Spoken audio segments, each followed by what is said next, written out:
Hello and welcome back to the Joyful Soul Creates. Charlotte here, and this is day one of the Under the Sea hop, and I am creating an easy watercoloured wave background for you. So I will jump right into that. I've started with a piece of watercolour paper and I just have a paintbrush and some clean clear water to put a layer of water all over that to get it nice and wet. Then I'm using some Brusho powder to make the quick background.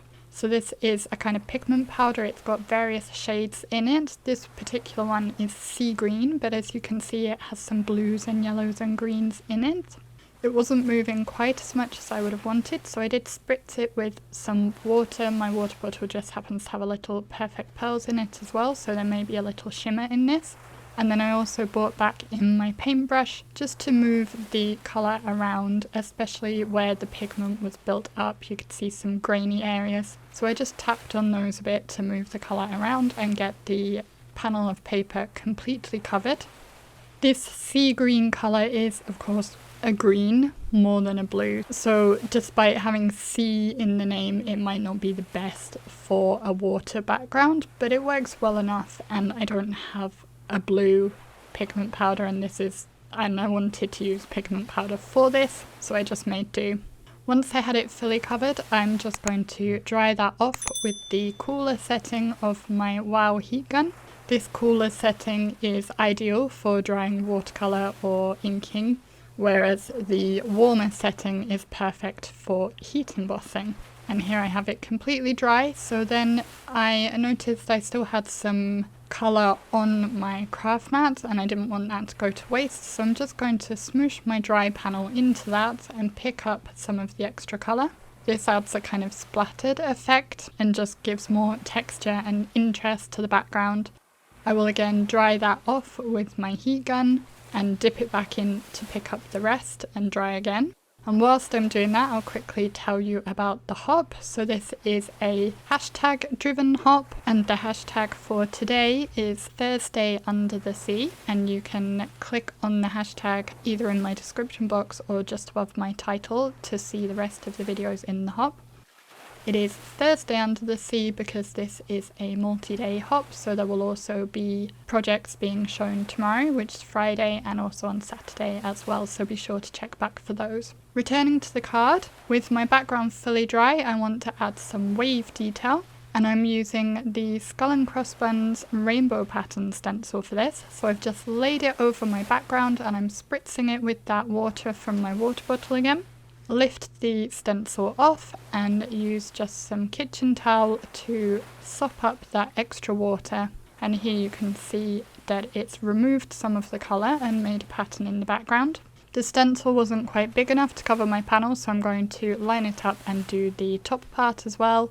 Again, spritzing with water and using that piece of kitchen towel, or you could probably use a microfiber cloth as well if you prefer, just to pick up that extra colour, which creates a really nice tone-on-tone background. And then I will dry this off again with my heat gun. You could leave it to dry naturally if you prefer, but I wanted to get this card made quickly because I have lots of hops and videos I'm working on this week, so I wanted to get it done as quickly as possible. Now I'm going to trim the panel down. I'd made it slightly bigger than an A2 card and I wanted to cut it down to A2. I actually end up cutting it a little bit smaller than A2 because one edge was tearing when I cut it, and the reason for this was probably that it wasn't completely dry. So I did finish drying it with my heat gun and trim it a little bit more to get that piece off where it was a bit scrunched up from not cutting properly. Also, if you start with your blade slightly in rather than bringing it from below the panel, that will help with the cutting. I only want a triangle portion of this, so half of it basically, so I'll put it back into my trimmer and line up opposite corners with the wire guide of my trimmer.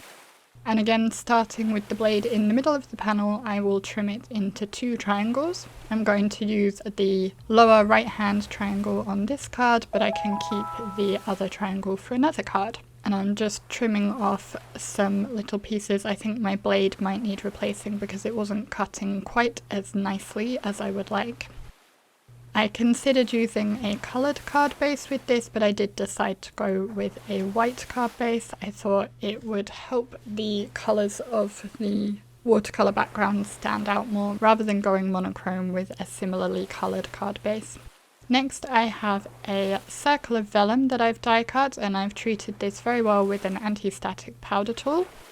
I'm then taking the School of Fish from Lawn Fawn's Mermaid for You stamp set and stamping it with embossing ink all around the edge of this circle, and it fits pretty nicely 4 times around the circle. I'm going to heat emboss this with some Wow embossing powder. This one is called Glassy Ocean. And I'll just sprinkle that all over the circle and pick it up with my reverse tweezers. I have my heat gun warming up off to the side. You want it as warm as possible to minimize the warping of the vellum. I did still get some warping though. And as I said earlier, this is when you want to use the warmer setting, so speed setting 2 on the heat gun, and just melt all that powder. Then off screen I stamped and coloured with my Spectrum Noir Illustrator markers the narwhal from the same stamp set. And I'm going to adhere him onto that circle over the empty middle part, which is why we didn't need to stamp anything there.